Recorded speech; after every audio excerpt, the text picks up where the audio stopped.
Welcome to the Aligned and Amplified podcast, where we sit down with entrepreneurs, consultants, coaches, and business leaders to explore what's actually working in business today. Each episode pulls back the curtain on the strategies, lessons, challenges, and breakthroughs that shape successful businesses, helping you gain insights you can apply to your own journey. I'm your host, Jaime Ellithorpe, founder of 540 Strategies. Today, I'm joined by Caleb Marsh, and I'm excited to dive into his story, what he's building, and the lessons he's learned along the way. Welcome, Caleb.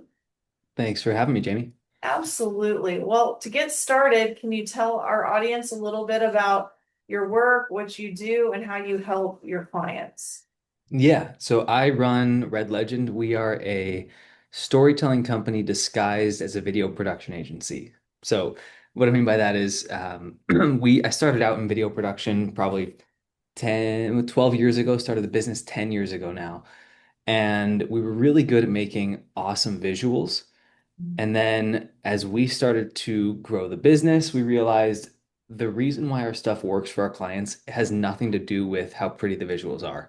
Like that's the cherry on top. And we were really good at making pretty stuff, but what works phenomenally well to help businesses grow is telling the right story to the right person at the right time.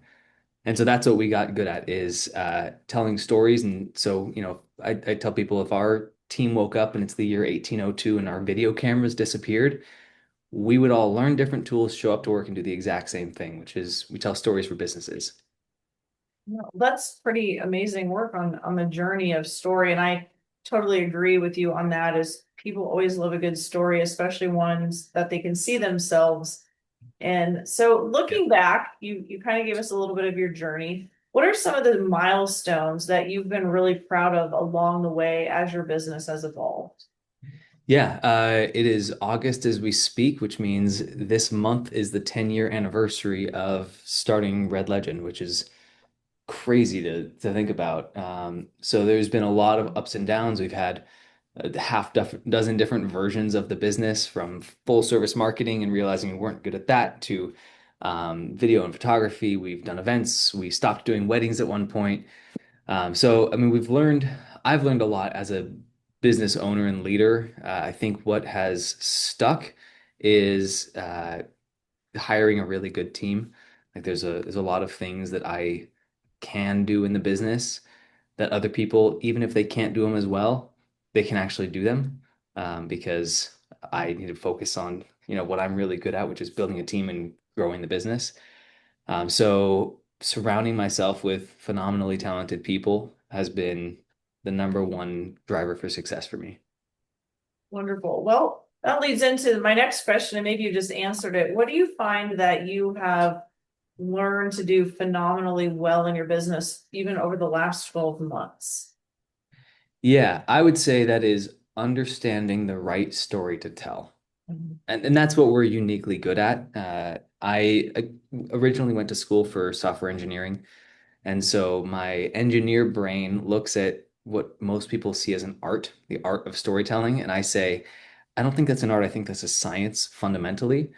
And so gotten really good at and built a system for knowing what are the types of audiences that you're talking to, what types of things do they want, what types of things can a business offer, and how do you tie that together to say, hey, here's a story about how an audience can get what they want, and the easiest path to get what they want is through this business. That's when we tell a story for a business, that's all we're saying is, hey, audience member, the easiest path to the thing that you want runs over here and happens to run through our business.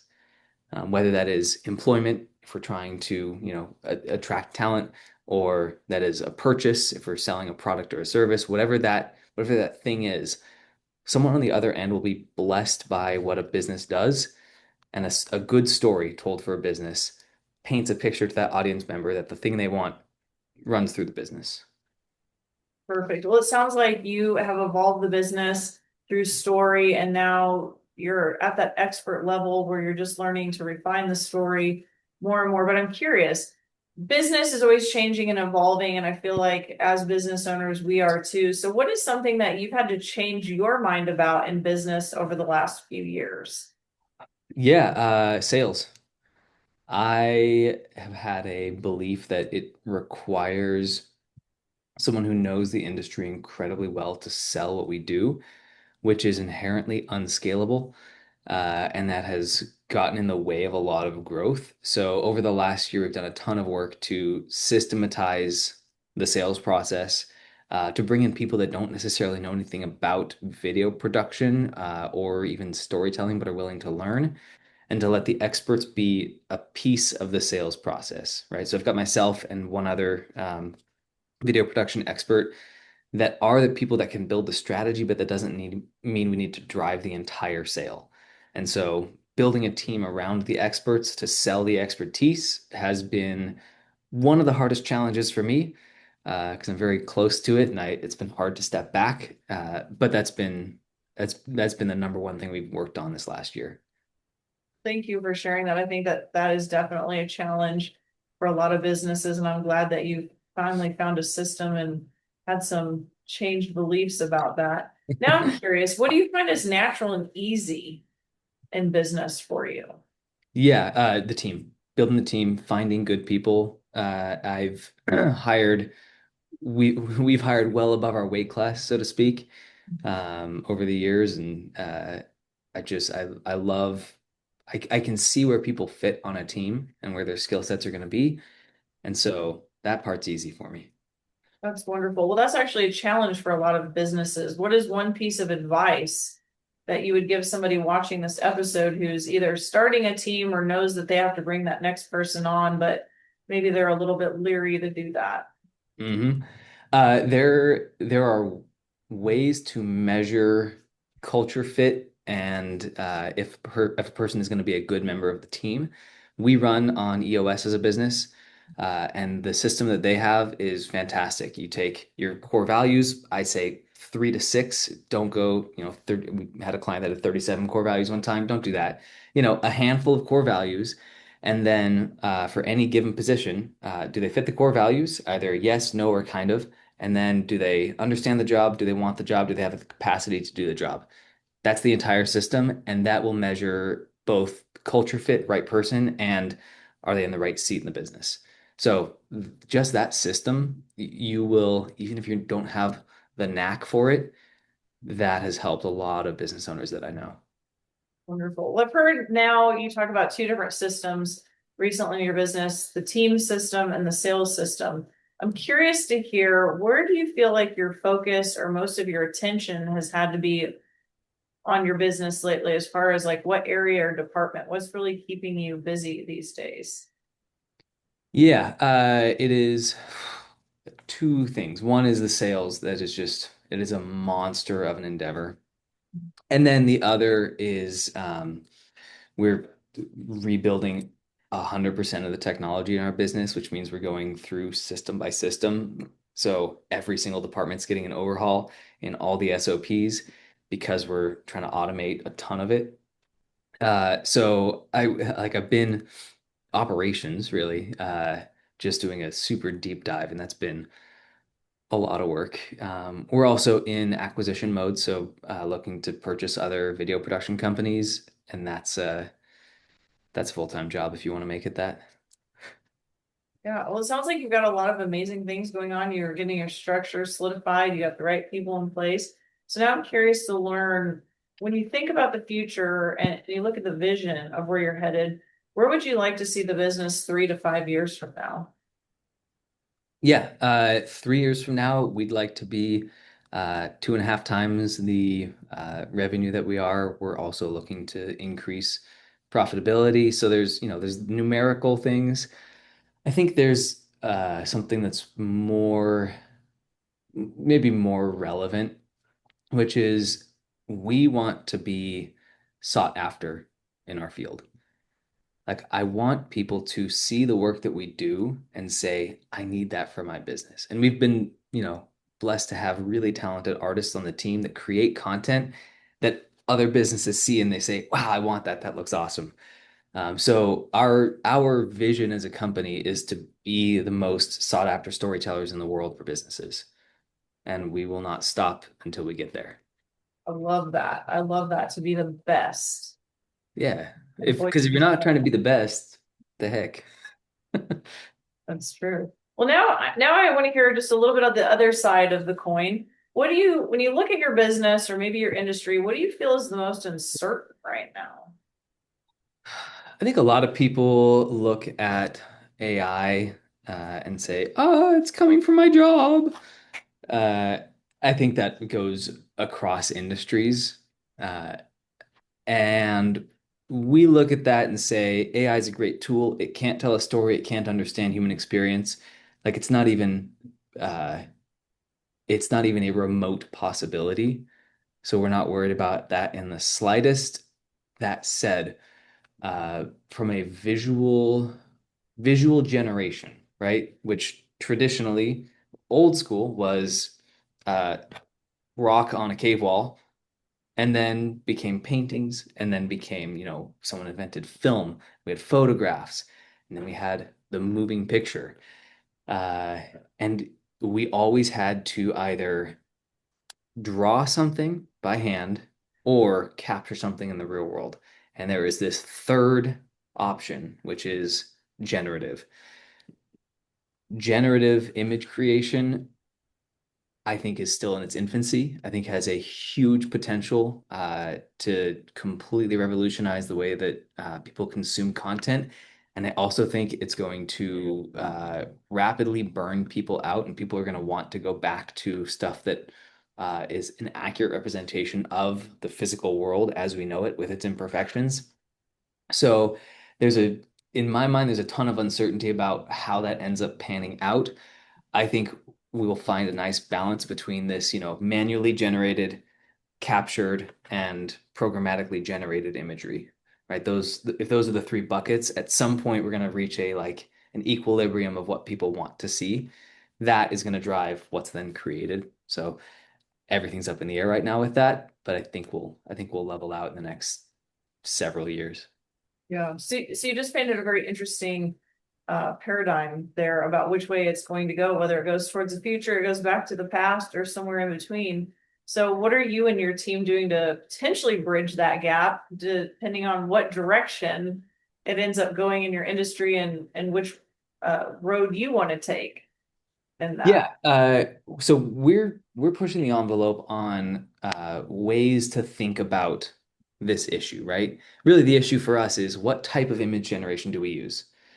And I think there are really good rubrics for it. The number one rule that we follow is you have to tell the truth, but there are different types of truth, right? You could tell the literal truth. Uh, let's take a customer testimonial, for example. That's a very normal type of story for a business to tell. If you try to tell that with AI generated visuals, you're doing a disservice to the audience and you're lying. You're not telling the truth because that person on screen isn't a real person, and they didn't actually have that experience. So that literal truth you have to capture in the real world. And even if I were to like to draw a customer, or to illustrate or animate a customer testimonial, that's still a lie. Like that's not actually the type of truth that we need for that particular story. So when there's that literal truth, you have to capture it. It has to be actually in the real world. But there's also like there's parables. There's a metaphoric truth. If you ever watched a Super Bowl ad, most of them are not real people telling real stories. The Budweiser horses.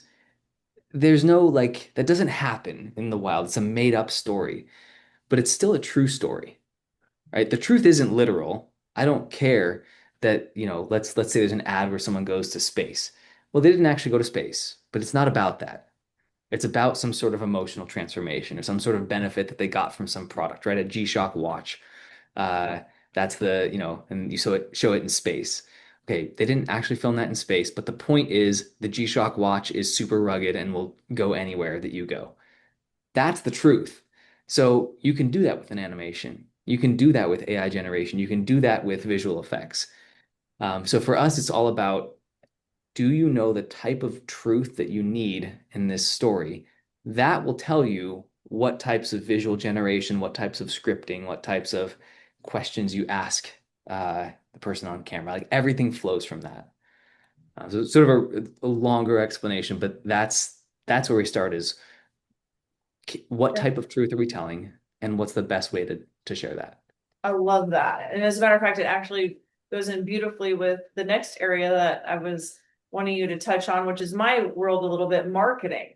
So when it comes to truth about marketing, what are you hoping that people are getting from your brand, your message, and the stories that you're telling to promote your business? Yeah, we are all about helping people grow. And because of that, I talked about truth. We only tell true stories for our client, which means if they don't provide much value to the world, then we're going to go in, we're going to tell a true story, and they're going to look terrible. And then we're going to feel terrible. So, what we want to be known for is helping build businesses that provide real value to the world. And we're in a place where I'm super grateful after 10 years, I can pick the clients that we work with, and I can say no if there's a project that comes up that doesn't align with adding value to the world. So I want people to look at us and say, oh, they help grow businesses that provide value. That's it.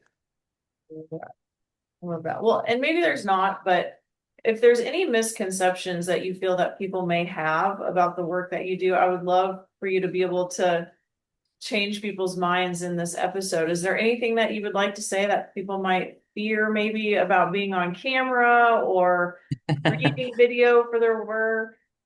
Yeah, with the rise of this thing, um, making a video, like turning on the camera, has gotten way easier, and it's hard to know what to say. That's, I think, the biggest hurdle people have.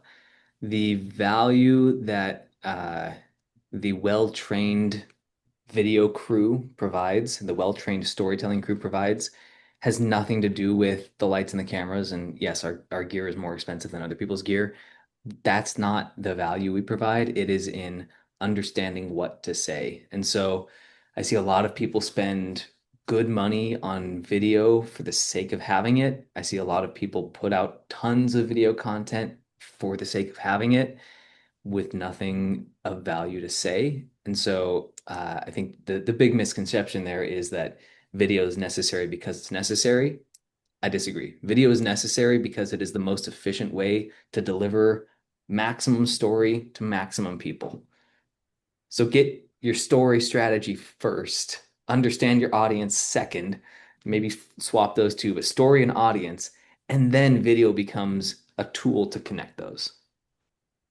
That is some amazing advice. I want to go back because it sounds like you're really exceptional about building teams. And I think that that's a challenge for a lot of businesses. If somebody were to come onto your team today, what would you tell them is working exceptionally well in the business right now?